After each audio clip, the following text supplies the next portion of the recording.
Hey YouTube, it's Dimitri, and today we're going to do a book review. We're going to do something a little unconventional on this channel. So most of you know I do book reviews that are somewhat technical and advanced, and yet people keep asking me, Dimitri, what book would you read to learn to program? I have no programming experience. I don't know where to start. Is there a book? Is there an online resource? What should I do? And that leads us to today's book, which I read over the holidays for a fun read, and I think it is quite rewarding. The book is called A Python for Kids. It is by Jason R. Briggs. On the back it says, for kids age 10 plus and their parents. The book is stellar, so I am shocked. I went to the bookstore and I was looking for a bunch of machine learning, neural network books for running TensorFlow and Keras.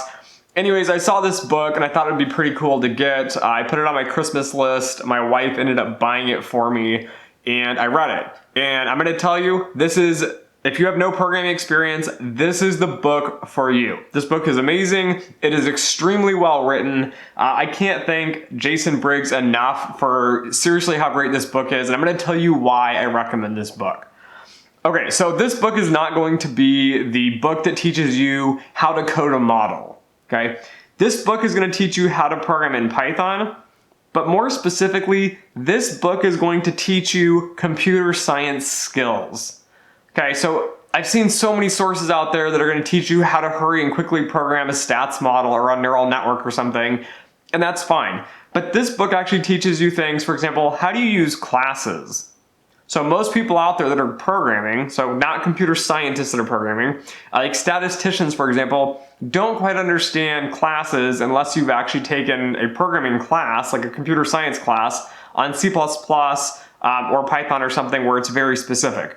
This book covers the very, very basics of how to get going and how to kind of do a few things here and there. And then it does really cool programming things that are not related to finance at all, but they are a lot of fun and they're really amazing. And the book talks about kids examples so you can relate to them, and they create cool classes. And then as you go through all the basics, you build a couple games. So I've never done game building and any coding. I think I did like a way back when, like VBA or something, but nothing like this. I'll put some examples on here as well, but you create one game where there's a ball and it bounces around the screen and it's like, that's not very exciting. And then he layers in a paddle for you so you can move the paddle and bounce the ball. So one game. The second game in here, I believe, is called Stickman Runs for the Exit. And yes, you generate a little stick figure and it changes shapes so it looks like it's running, and then there's different platforms, and then you put an exit at the top, and then you can use the keys on the keyboard and you can run and jump from platform to platform and get to the exit and leave.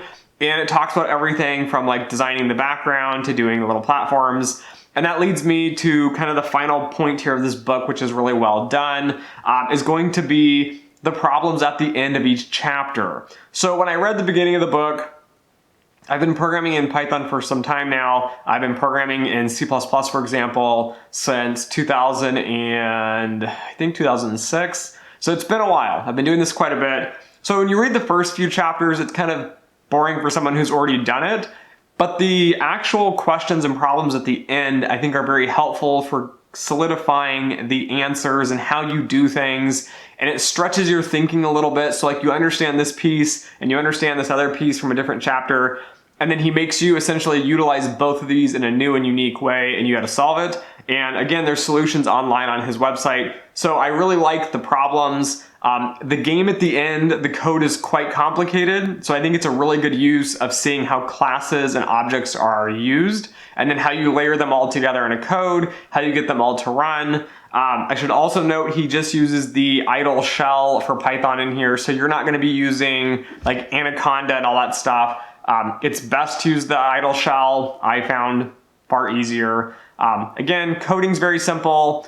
He also lists out the code and there's little numbers on the side, and he says, you know, line 1 does this, and he explains it in a paragraph, and then line 2 does this, and he explains it in another paragraph.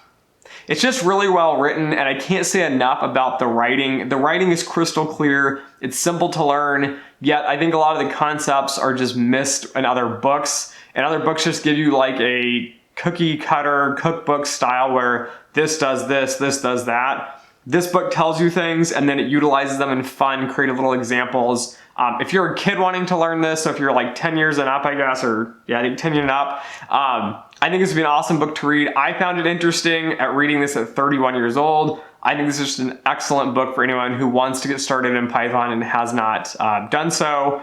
I also want to put kind of a final note here. In the back of the book, he says where to go from here. And he gives examples of other things you can do and go on to learn and more in Python. He also takes a very realistic approach that, hey, there's all these other languages out there, and he talks about each one specifically. Again, you can't cover every programming language, but he covers the main ones in the back, and he talks about, you know, if you want to do more game development, these are other kind of languages to look at. If you want to do more game development in Python, these are libraries to look at that are even better, but the code's a little more complicated. And then finally, like, here's like other ones for like web scripting, and you know, JavaScript's in there, and Java's in there, and C++, and he talks about the pros and cons of all the languages. I just think it's a really stellar book. If you're looking to learn to program, I would buy this book hands down. I will put a link in the description below so you can click my affiliate link. I get a small little fee if you buy the book through my link. It costs you nothing extra. Amazon just thanks me for driving traffic to their website. So anyways, thanks for watching. Don't forget to like, share, and subscribe. And as always, until next time.